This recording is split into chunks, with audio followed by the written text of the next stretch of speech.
Bienvenidos a un nuevo video. El día de hoy hablaremos de Israel, la historia de una nación renacida, basándonos en el libro de Daniel Gordis. Israel, una historia concisa de una nación renacida. Muy bien. Esto toma lugar con el padre del sionismo, Theodor Herzl. Su planteamiento era bastante directo: un estado judío, en un lugar aún por determinar, ya sea en Argentina o en Palestina, resolvería el problema judío. A diferencia de lo que creía Hirsch, Herzl estaba convencido de que el objetivo era eminentemente alcanzable. De hecho, argumentaba que era en el mejor interés de todos los judíos aseguraran para sí mismos un Estado. Herzl creía que no solo los judíos en un Estado judío dejarían de sufrir el antisemitismo, sino que la existencia de dicho Estado pondría fin al antisemitismo de todas partes. ¿Qué solución encontró él? Un Estado para los judíos y así solucionar el problema del antisemitismo, porque así los antisemitas ya no creerán los judíos y lo enviarán al nuevo Estado. Durante casi 2 milenios, 1762 años para ser precisos, los judíos vivieron sin autonomía política, harían sus hogares en tierras gobernadas por otros, siendo acogidos por pueblos que en ocasiones los tratarían mejor y en otras peor. En su mayoría no habría intentos serios de restaurar la soberanía judía hasta 1897, cuando Theodor Herzl reunió a sus delegados en Basilea durante el primer congreso sionista. El mensaje de Herzl fue un llamado a resistir, a restaurar la gloria del antiguo Israel y a poner fin al largo y progresivo exilio. Entonces eso nos lleva a la región de Palestina.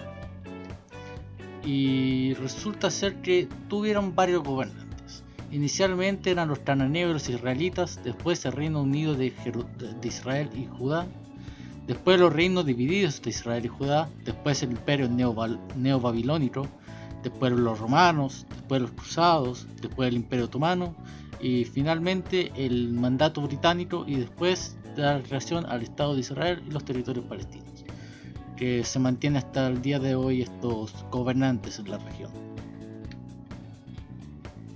Muy bien, al comienzo de su carrera, Zangwill escribió una serie de artículos en los que describía a Palestina como un desierto, una desolación pedregosa, un hogar abandonado y una tierra que había caído en ruinas.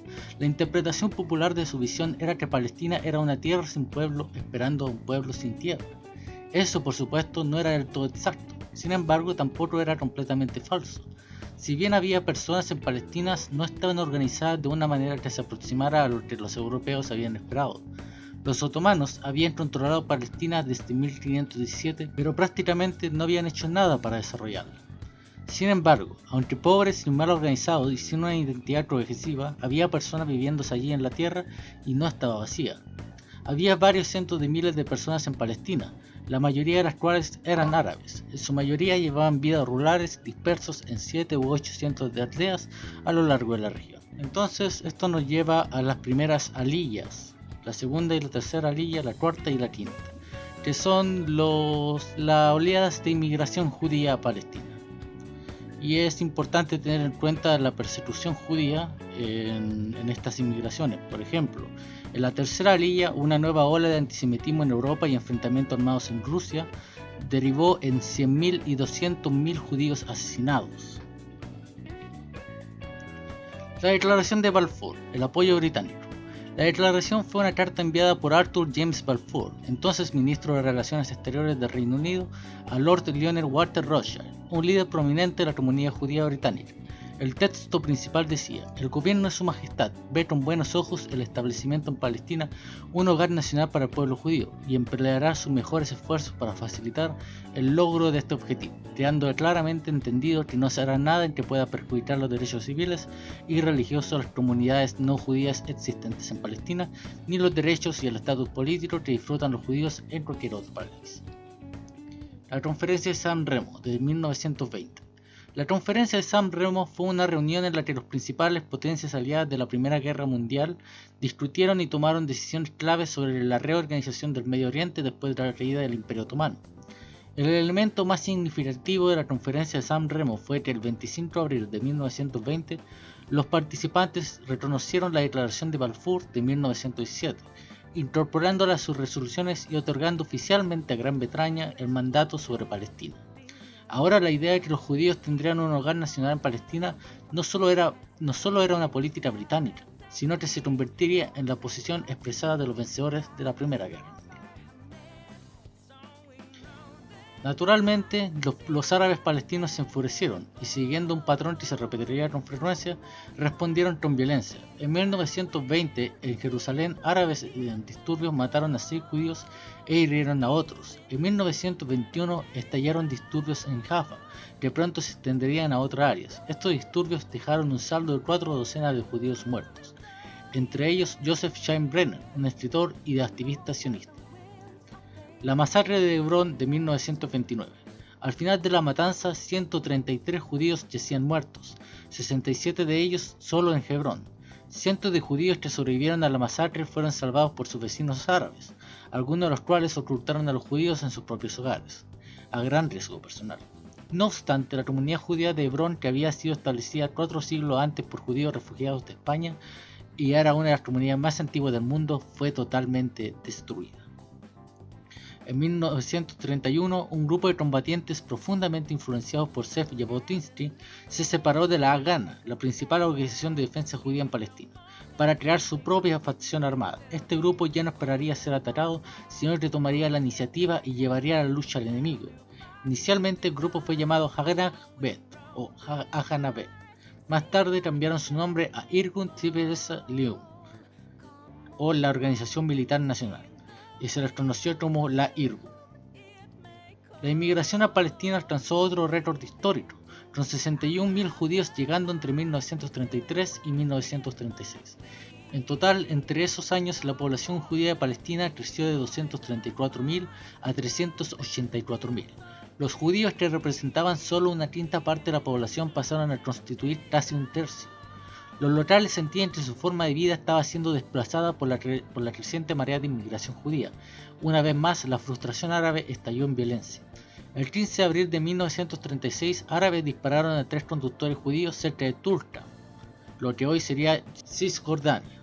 Uno murió en el acto y otro falleció 5 días después, mientras que el tercero sobrevivió y 2 días después, en respuesta a una facción radical judía, disparó y mató a 2 árabes que vivían en una choza en Petah Tikva.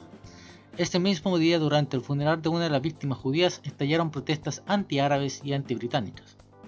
Un árabe fue golpeado, al igual que un oficial de policía que intentó defenderlo. Los judíos agredieron a los niños árabes que vendían betunes y a vendedores ambulantes. Los árabes respondieron con violencia. El 19 de abril de 1936, campesinos desempleados y trabajadores migrantes se irrumpieron en Jaffa, matando a 9 judíos. Este fue el comienzo de la Gran Revolución Árabe en Palestina. Un levantamiento masivo contra la inmigración judía, el mandato británico y las tensiones crecientes entre la comunidad árabe y judía. La violencia escaló durante los años siguientes, marcando un periodo de intensas hostilidades en la región. Desesperados por evitar la violencia y con la esperanza de mantener la paz en una región cada vez más volátil, los británicos intentaron apaciguar a los árabes en medio de los disturbios. A mediados de 1936 propusieron limitar la inmigración judía a 4.500 personas en la segunda mitad del año. En 1935, solo un año antes, 61.000 judíos habían inmigrado a Palestina. Al proponer un límite anual de 9.000 inmigrantes judíos, los británicos estaban sugiriendo efectivamente una reducción del 85% de la inmigración judía.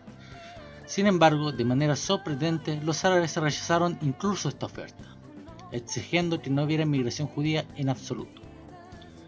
La Comisión Peel de 1937. La recomendación de la Comisión Peel fue que, debido a que los judíos y los árabes tenían intereses fundamentalmente opuestos y dado que ambos reclamaban derechos sobre la misma tierra, era improbable que pudieran compartir el territorio. La única solución posible, según la Comisión Peel, era la partición de Palestina.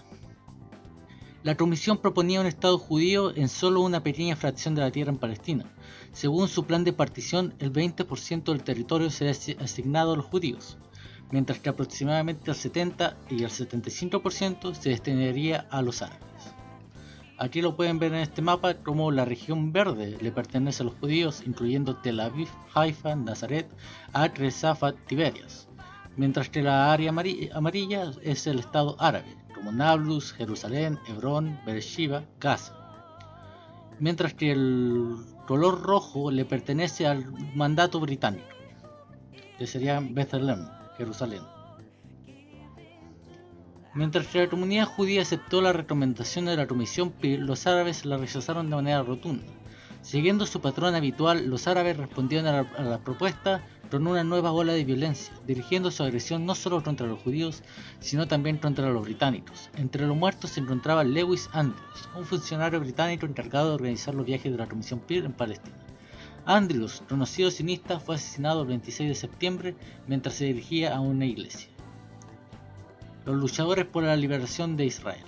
Varias docenas de miembros de la Irgun se unieron a Abraham Stern y establecieron su propia milicia clandestina. Adoptaron el nombre de Lojamei Sheruf Israel, o luchadores por la libertad de Israel. A diferencia del Irgun, que era reacio a librar una guerra total contra los británicos, mientras los británicos estaban en guerra contra los nazis, el Leshi veía a los británicos como el enemigo más grande de la comunidad judía. Por lo tanto, desataron una guerra de guerrillas más intensivamente contra los británicos, generalmente realizando operaciones de pequeñas escalas, siendo las más notorias los asesinatos de líderes militares y gubernamentales británicos. La masacre de Deir Yassin, de 1948. La masacre de Deir Yassin se refiere a la muerte de entre 107 y 120 civiles árabes palestinos, uno entre el 9 de abril y el 11 de abril de 1948 por milicianos de la Irgun y de la Ley, durante y posiblemente también después de la batalla. Esta parte de la guerra también dio lugar a lo que el historiador Benny Morris llamó el factor de atrocidades, acusaciones de que en medio de la guerra de la independencia de Israel las fuerzas judías cometieron numerosos actos atroces y horrendos, incluyendo violaciones y asesinatos directos. Sin embargo, la mayoría de esas acusaciones han sido refutadas de manera contundente por académicos contemporáneos. Los estudios históricos y las investigaciones realizadas han demostrado que muchas de estas afirmaciones carecían de fundamento o fueron exageradas, mientras que otras se basaban en informes sesgados o malinterpretados. ¿Pero hubo genocidio o violación? Los estudios posteriores, tanto israelíes como palestinos, coincidieron en que no hubieron violaciones en absoluto y que el número de muertos casi exactamente igual que el que la Irgun había estimado. El Plan de la Partición de las Naciones Unidas de 1947 o la Resolución 181 fue una propuesta para resolver el conflicto entre judíos y árabes en Palestina, que en ese momento estaban bajo mandato británico. El plan buscaba dividir el territorio en dos estados independientes, uno judío y otro árabe, establecer en Jerusalén como una ciudad internacional bajo la administración de Naciones Unidas. El Estado judío asignaba aproximadamente el 55% del territorio de Palestina al Estado judío, que incluiría áreas con una gran población judía y como la costa mediterránea y parte del Valle del Jordán. Se asignaba aproximadamente el 45% del territorio al Estado árabe, que incluiría áreas con una mayor población árabe, y este Estado incluiría la mayor parte de Cisjordania y Gaza. Sin embargo, fue rechazada por los líderes árabes y los países árabes que se opusieron a la creación de un Estado judío en Palestina. Como podéis ver en el mapa, el sector naranja le pertenece al Estado judío, mientras que el amarillo le pertenece al Estado árabe. Independencia de Israel, 1948. La Declaración de Independencia de Israel es un texto complejo y matizado. Destaca la igualdad, prometiendo que el Estado asegurará completa igualdad de derechos sociales y políticos a todos sus habitantes, sin distinción de religión, raza o sexo. Al dirigirse a los habitantes árabes del Estado de Israel, les invitó a preservar la paz y participar en la construcción de un Estado sobre la base de una ciudadanía plena y equitativa. Una declaración que sería bastante complicada de llevar a cabo por obvias razones. Guerra de Independencia en 1948. Aproximadamente 700.000 árabes palestinos huyeron de sus hogares. Los mayores perdedores en el conflicto fueron los árabes palestinos, que llegaron a referirse a este periodo como la Nakba, que significa la catástrofe. Aproximadamente 700.000 árabes palestinos fueron desplazados por la guerra y miles más murieron. Fue un costo humano terrible. El hecho de que tantos árabes palestinos tuvieran que abandonar sus hogares es sin duda algo desgarrador. La Nakba representa uno de los momentos más trágicos de la historia palestina y es una experiencia que ha dejado una marca profunda en la memoria colectiva del pueblo palestino. El desplazamiento forzoso de cientos de miles de personas junto con la muerte y la pérdida de materiales sigue siendo una parte central del conflicto israelí-palestino y es una fuente continua de dolor y disputa. La Guerra de los 6 días, 1967. Los egipcios enviaron 5 divisiones de tropa y equipo al Sinaí, cada una compuesta por 15.000 hombres, 100 tanques y 150 vehículos blindados de transporte personal y un suministro de artillería soviética. En lo que fue un claro acto de beligerancia, Nasir, el presidente de Egipto, instruyó a la UTAN para que retirara las tropas de la ONU de la región. Israel asumió que la OTAN pondría menos resistencia formal, pero lo cumplió de inmediato sin siquiera informar a la Asamblea General. Para el 19 de mayo no quedaba presencia de la ONU en la zona. Quedó dolorosamente claro que las Naciones Unidas no ofrecían a Israel protección contra el ataque. El 26 de mayo, Nasir anunció que nuestro objetivo básico será destruir a Israel. Ahmed Suteiri, quien había sido el embajador de Arabia Saudita ante las Naciones Unidas de 1957 a 1962, que eventualmente se convertiría en el presidente de la Organización para la Liberación de Palestina, la OLP, o la PLO en inglés, declaró: en caso de una conflagración no sobreviviría ni un solo judío. En el Cairo, Bagdad y Damasco se llevaron a cabo protestas y multitudes de personas se reunían en las calles gritando: ¡muerte a los judíos! Y tiren a los judíos al mar. En otras palabras, la guerra de independencia árabe y la guerra de los 6 días y la Yom Kippur, que veremos a continuación, fue una guerra genocidio, un intento de exterminio al Estado judío. Los jordanos también firmaron un pacto de defensa mutua con Siria. Ahora Israel enfrentaba la posibilidad de una guerra en 3 frentes diferentes: Siria, Jordania y Egipto. Un día después, las tropas iraquíes llegaron a Egipto tal como lo hicieron en 1948, ansiosas de unirse a la lucha. Al fin de la guerra. La guerra había sido extremadamente breve, duró apenas 132 horas, 6 días, y la victoria de Israel fue decisiva. Los egipcios perdieron entre 10.000 y 15 hombres, 5.000 más fueron reportados como desaparecidos y miles resultaron heridos. Jordania perdió 700 soldados con otros 6.000 desaparecidos o heridos. En el frente norte, 450 sirios murieron y casi 2.000 estaban desaparecidos o heridos. Solo el 15% del equipo militar de Egipto permaneció intacto. Israel, por su parte, perdió 679 soldados. En términos territoriales, la guerra cambió a Israel de manera drástica. Israel ganó 42.000 millas cuadradas durante el conflicto, más que triplicando su tamaño original. Capturó la franja de Gaza, la península del Sinaí y la Cisjordania del río Jordán. Aquí podemos ver un mapa donde el sector amarillo es Israel ante la guerra de los 6 días, mientras que el territorio morado es después de los 6 días. Como podéis ver, la península del Sinaí es completamente anexada a Israel, siendo una cantidad de un tamaño considerable, bastante grande. A respuesta de esta se declararon los 3 no. El 1 de septiembre de 1967, la Liga Árabe, reunida en Khartoum, la capital de Sudán, 3 meses después del final de la guerra de los 6 días, emitió una declaración que incluía, entre otros puntos, lo siguiente: esto se hará en el marco de los principios principales por los cuales los estados árabes se rigen.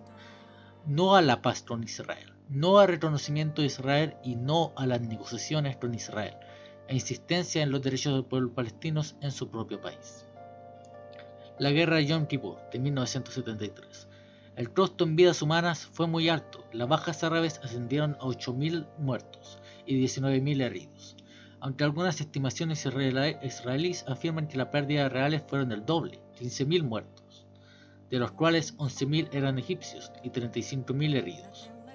Por su parte, Israel perdió hasta 2.600 soldados, con otros 7.200 heridos. La Hermandad Musulmana. Durante las décadas de 1970 y 1980, la Hermandad Musulmana se convirtió en la más prominente de las organizaciones islamistas en muchos lugares del mundo árabe. Comenzó a desarrollar sistemas efectivos para proveer servicios sociales esenciales y servicios que los gobiernos laicos habían fallado de proporcionar. Las políticas abiertas de Israel irónicamente contribuyeron a la expansión del fundamentalismo musulmán tanto en Gaza como en Cisjordania. Antes de la guerra de los 6 días no había universidades en esos territorios. Con la esperanza de fomentar el crecimiento de movimientos más moderados, Israel promovió la educación superior en las áreas que ahora controlaba, y se establecieron 7 universidades en Cisjordania y Gaza. Sin embargo, en gran medida el plan salió mal. Muchos de los movimientos islamistas más radicales crecieron de forma exponencial en el territorio universitario. Eso nos lleva a la fundación de Hamas en 1988. Se fundó otra organización musulmana llamada Hamas. Para los seguidores de Hamas, una obligación religiosa central era la liberación de toda la Palestina histórica de la ocupación sionista, afirmando que la tierra desde el río hasta el mar era waqf musulmán, es decir, un donativo, una propiedad irrevocable del beneficio de la comunidad musulmana. Jamás se comprometió a liberar una guerra santa o una yihad contra Israel. Ellos esperarán más expansión. Su plan ha sido expuesto en los protocolos de los sabios de Sion y su comportamiento actual es la mejor prueba de lo que allí dice. Podemos leer en la carta fundacional de Hamas. Ahora, claramente lo que están acá es citar al libro de los protocolos de los sabios de Sion, que es para hacer una clase de antisemitismo básica o 101. Los protocolos de los sabios de Sion son una fabricación hecha por la policía rusa zarista, donde falsamente culpaba a los judíos de querer dominar el mundo y secretamente manejaban los hilos de la historia provocando las guerras mundiales. Es un libro muy estúpido, muy falso, pero que sin embargo fue muy famoso y inspiró a los movimientos antisemitas como lo puede ser el nazismo y a Hamas. Hamas insistió en que los judíos fundaron las Naciones Unidas y el Consejo de Seguridad para gobernar sobre todo el mundo. Además, Hamas responsabilizó a los judíos de casi todas las guerras internacionales, incluyendo las revoluciones de Francia, Rusia y las dos guerras mundiales. Por ejemplo, si seguimos leyendo la carta fundacional de Hamas, encontraremos que estos citan un hadiz muy específico de Mahoma, donde se menciona que el día final no llegará hasta que los judíos sean asesinados por los musulmanes y se escondan detrás de piedras y árboles, y las piedras y árboles hablarán incitando al musulmán de que mate al judío. Es un hadiz genocida de intenciones de exterminio que Hamas cita, porque Hamas busca la destrucción del Estado de Israel y de toda su gente, incluyendo la población civil, como vimos en el octubre 7. Hamas no tiene ningún interés por la población de Gaza y eso es algo que debéis de entender. Está bien si queréis apoyar a Palestina, pero nunca jamás. El 9 de diciembre de 1987, un conductor de camión israelí atropelló accidentalmente a 4 trabajadores árabes en la franja de Gaza.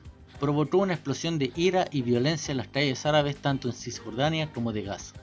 Ahora los jóvenes israelíes se encontraban enfrentándose a poblaciones civiles frustradas y enfurecidas, que aunque en su mayoría no llevaban armas, usaban piedras y cócteles Molotov como medio de protesta y resistencia.